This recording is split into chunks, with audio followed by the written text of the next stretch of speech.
हमारे साथ इस समय हरिशंकर जैन और विष्णु जैन दोनों एक साथ जुड़े हुए हैं और मुझे लगता है कि बहुत कम ही ऐसे मौके आते हैं हरिशंकर जी कि आप दोनों एक साथ एक स्क्रीन पर इस चीज के बारे में बोल रहे हो। ये बताइए कि आज जो तस्वीरें सामने हैं वो आप लोगों के मुख से हम सुन रहे थे, लेकिन जब वो सारी चीजें आंखों के सामने देख रहे हैं तो लग रहा है जो एक एक चीज हरिशंकर जी आपने वर्णन किया था वो सारी चीजें हूबहू वैसी ही हैं सामने जी। अब क्या ये मामला श्रृंगार गौरी की पूजा से आगे बढ़ेगा? देखिए, जो सत्य होता है वो कभी छिपता नहीं है। छिपाने की जितनी कोशिश होगी सत्य उतनी तेज उभरेगा। वही बात इस केस में हुई। मुस्लिम पक्ष ने शुरू से कोशिश की सर्वे ना हो, अड़ंगे लगाए, आखिरी तक अड़ंगे लगाए, क्योंकि जानते थे कि अगर सर्वे हो गया तो सच्चाई सामने आ जाएगी। आज आप देख लीजिए, एक चिन्ह नहीं है, 50 चिन्ह हैं। चीख चीख कर कह रहे हैं कि मंदिर थी, और मंदिर तोड़कर जो तथाकथित मस्जिद का निर्माण हुआ ये किसी तरह से वैलिड नहीं है। चाहे इस्लामिक लॉ ले लीजिए और चाहे हिंदू लॉ ले लीजिए। भाई ऐसा तो नहीं है कि कोई आदमी बिना कानून के चलेगा। आज मुस्लिम भी कहते हैं कि हम इस्लामिक लॉ शरिया चलेंगे। तो भाई मुझे बता दीजिए क्यों कहते हैं कि हमारे धर्म में बड़ा शांति का धर्म है। ये नहीं बताया गया है किसी धर्म स्थान को गिराकर अपना बनाइए, और अगर बन गया तो उसको मानेंगे नहीं। बड़े शान से कहा जाता है, और जितने उलेमा सब कहते हैं, वो आज भी कहते, कल भी कहा था, बराबर कह रहे हैं। आज प्रमाण मिल गया है, ऐसे अकाट्य प्रमाण जिसको कोई काटने वाला पैदा नहीं है। शिवलिंग, भोलेनाथ का शिवलिंग, आदिकाल बहुत पुराना शिवलिंग, और उस पर यही नहीं कितना बड़ा कुटाराघात किया गया है। दिल पसीज जाता है, दिल दहल जाता है कि हमारे भगवान के साथ ऐसा अन्याय किया गया।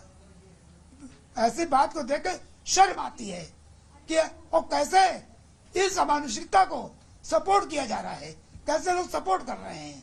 उसको कह रहे हैं कि ये क्या है, फाउंटेन है। अरे भाई, कहीं ऐसा फाउंटेन होता है? विष्णु जी, अब एक एक करके क्रम से हम समझना चाहते हैं। अभी तक जो मामला अदालत में चल रहा था, क्या उससे अलग आप लोग कोई रास्ता अपनाना चाहते हैं? अब क्या कोई नई याचिका, कोई नए रूप में इस मामले को हम देख सकते हैं अदालत में?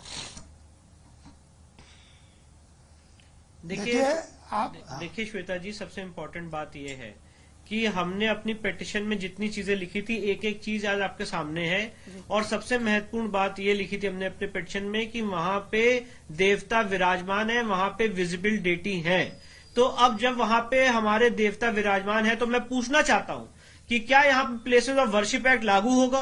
क्या प्लेसेस ऑफ वर्शिप एक्ट का ये इंटरप्रिटेशन होगा? क्या इसका धार्मिक स्वरूप एक मस्जिद का हो सकता है? और जो आपने सवाल पूछा कि डेफिनेटली जिस तरह से आज यहाँ पे सिविल कोर्ट में इस मामले को लटकाने की कोशिश की जा रही है, 1991 में विजय शंकर रस्तोगी ने पहला केस फाइल किया था, आज 2022 हो गया, अभी तक वो इस मामला इसी मुद्दे पे चल रहा है कि प्लेसेस ऑफ वर्शिप एक्ट यहाँ पे अट्रैक्ट होता है कि नहीं होता है।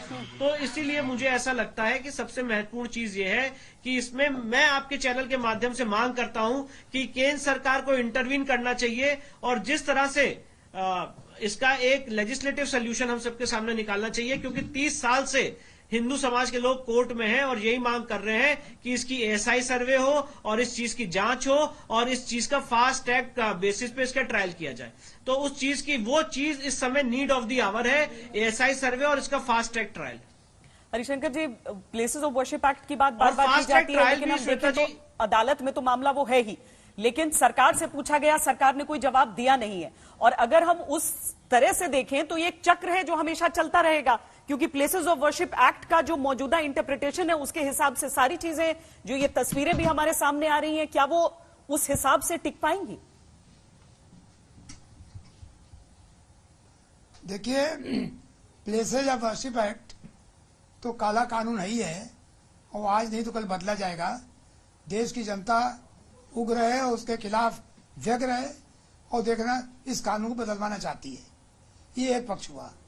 परंतु अगर प्लेस ऑफ वर्शिप ऐड को आप एडिटिव मान लीजिए तो दो बातें निकल के सामने आती है। उसे वर्ड दिया मास्क एंड टेम्पल। तो सबसे पहली बात है कि मास्क किसको कहते हैं। जब आप मास्क को कहने की तरफ जाएंगे तो आपको सबसे पहले इस्लामिक लॉ देखना पड़ेगा। इस्लामिक लॉ में मास्क के जरूरी होता है कि पहले प्रॉपर्टी वक्फ हो, और प्रॉपर्टी वक्फ वो हो सकती है जहां पर कुछ बना ना हो, साफ जगह हो, और वाकिफ जो डेडिकेट कर रहा है अल्लाह को उसका ओनर हो। इस केस में तो वक्फ हो ही नहीं सकती, कोई वक्फ डीड है नहीं, क्योंकि वक्फ हो नहीं सकती थी। तो बड़ी साफ बात है कि इस्लामिक लॉ के तहत यह मस्जिद नहीं है। प्लेस ऑफ वर्शिप एक्ट के तहत जो वर्ड मास्क है, मास्क का मतलब होता है which is recognised under Muslim law, temple as recognised under Hindu law, church as recognised under British law और क्रिश्चियन लॉ। तो ये तीन डिस्टिंक्शन बड़े साफ हैं। तो मस्जिद तो आई नहीं है। अगर मस्जिद नहीं है तो प्लेस ऑफ वर्शिप एक्ट पर लागू नहीं होता, पहली बात। दूसरी बात, वर्ड है रिलीजियस कैरेक्टर। 15 अगस्त 1947 को इस बिल्डिंग का रिलीजियस कैरेक्टर क्या था? भोलेनाथ सामने दिख रहे हैं, भोलेनाथ सामने हैं, दिख रहा है, मंदिर के चिन्ह दिख रहे हैं, सब जगह पूजा हो रही थी, इसके प्रमाण हैं। तो भाई रिलीजियस कैरेक्टर क्या हुआ? रिलीजियस कैरेक्टर उसका मंदिर का हुआ।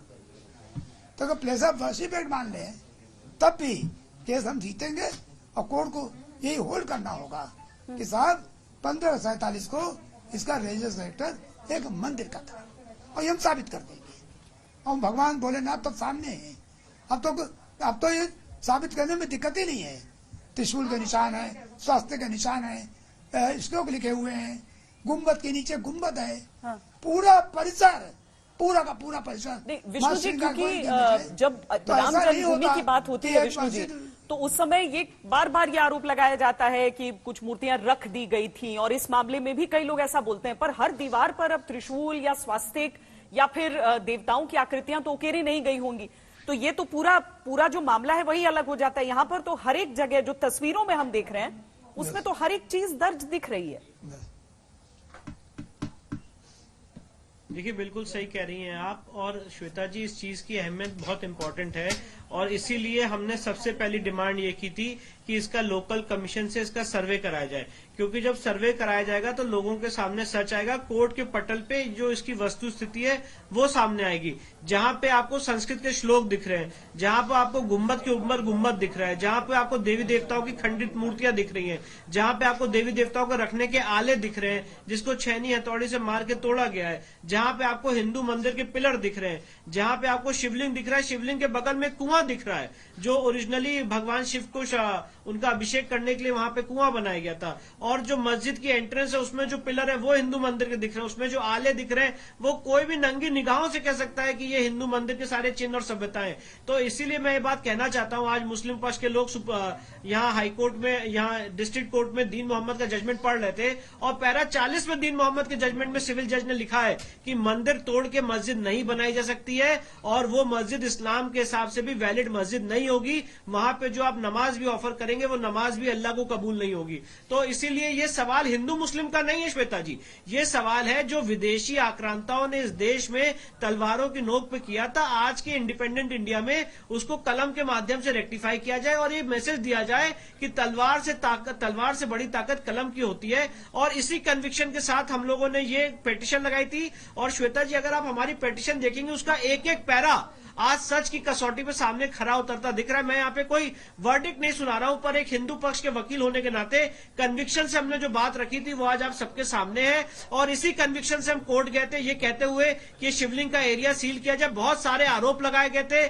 बहुत सारे बातें की गई थी कि हम इसको सेंसेशनलाइज करना चाह रहे हैं और सारी चीजें, पर आज सबके सामने सच है कि किस तरह से एक शिवलिंग को फव्वारा बताने की कोशिश की गई। 63 सेंटीमीटर का उसमें छेद किया गया, और इसीलिए मैं सिविल जज महोदय का और सिविल कोर्ट का बहुत बहुत धन्यवाद देता हूं कि उन्होंने हमारी एप्लीकेशन को इमीडिएटली एक्सेप्ट करके इस एरिया को सील किया। माननीय सुप्रीम कोर्ट का बहुत बहुत धन्यवाद है कि सुप्रीम कोर्ट ने उस एरिया को सील किया और सिविल कोर्ट के जो ऑर्डर है उसको सब्स्यूम किया।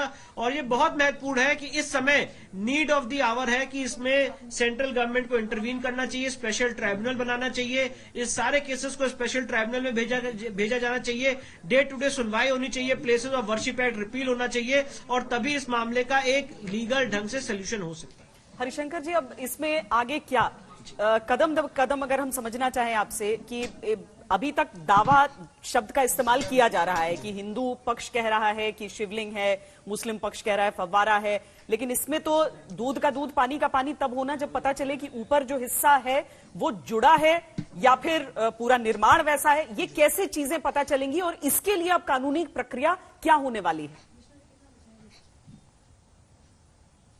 देखिए, जिला न्यायालय में हमने ऑलरेडी दरखास्त लगाई हुई है कि नीचे की दीवार हटाकर और देखा जाए कि क्या है, ताकि असलियत सामने आवे। हमारी दरखास्त लगी हुई है और मुस्लिम पक्ष उसका विरोध कर रहा है। मुस्लिम पक्ष ने सर्वे का विरोध शुरू से किया, ये जो वजू स्थल पर पानी भरा हुआ था उसको हटाने का विरोध किया और हर प्रकार से विरोध आज भी कर रहे हैं। परंतु मुझे पूरी उम्मीद है कि न्यायालय सच जानने के लिए इसकी कार्बन डेटिंग हो, आगे की खुदाई हो, कुछ न कुछ प्रक्रिया अपनाएगी जिसकी वजह से सत्य सामने आएगा। अभी एक चीज और बता दूं, अगर थोड़ी सी 2 फीट तक खानी खुदाई और हो जाए तो आपको चौंकाने वाले तथ्य सामने आएंगे। ये बिल्कुल साफ बता रहा हूँ, नोट कर लीजिए। मात्र 2 फीट अगर खुदाई हो जाएगी तो बहुत तथ्य सामने आएंगे और उनको खुदाई होने से बिल्डिंग पर कोई असर नहीं पड़ता। नीचे मिट्टी भरी हुई है और बहुत कुछ दबाया गया, नीचे सब सामने आना चाहिए और मैं चाहता हूं कि सत्य सामने आवे और इसके लिए जो भी कानूनी प्रक्रिया आगे जरूरत होगी उसका उपयोग करेंगे। विष्णु जैन जी, इसमें हम कुछ तस्वीरें भी सामने चलाकर और आपसे उसके बारे में कुछ जानना चाहते हैं। जब हम वजू खाने में पूरा पानी भरा हुआ देखते हैं तो कुछ उसमें दिख नहीं रहा है।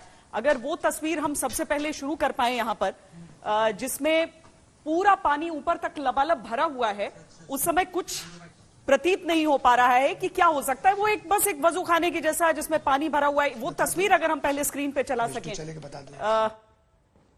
जिस तस्वीर में पूरे में पानी भरा हुआ है, हम जल्दी से वो तस्वीर लेते हैं। और विष्णु जैन जी, ये बताइए कि फिर उसमें कैसे आपको डाउट लगा था कि यहां पर हमें देखना चाहिए, क्योंकि वो आवाजें हम पीछे सुन सकते हैं कि इसका पानी हटाना है। और उसके बाद ये देखिए, ये वाली जो तस्वीर हम दिखा रहे हैं जिसमें पूरे में लबालब पानी है, इसे देखकर यकीन कर पाना मुश्किल है कि इसके अंदर से वैसी आकृति निकलेगी।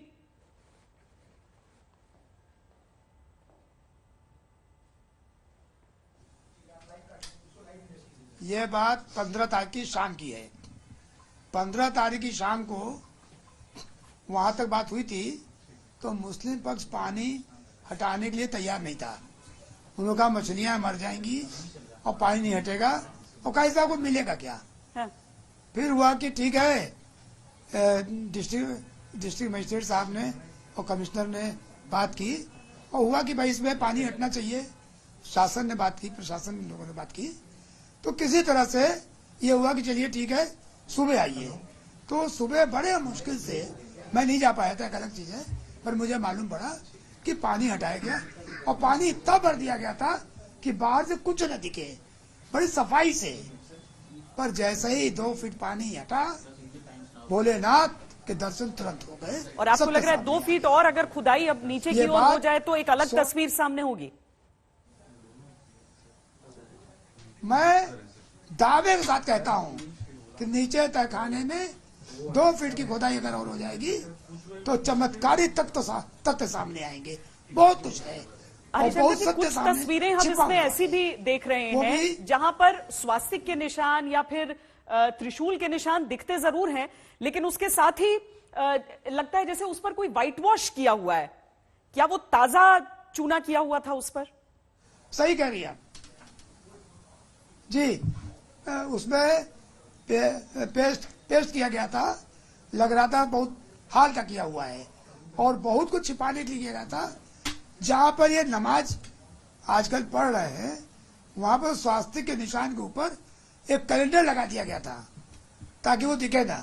हरिशंकर जी, कैलेंडर मुस्लिम पक्ष ये हटाते ही कहता है स्वास्थ्य कि अगर हर जगह प्रमाण ऐसे मिलते रहे और हर जगह फिर मस्जिद को चुनौती मिली तो फिर तो ऐसे हजारों की संख्या में टकराव की बात हो जाएगी। इस बात पर क्या कहेंगे आप?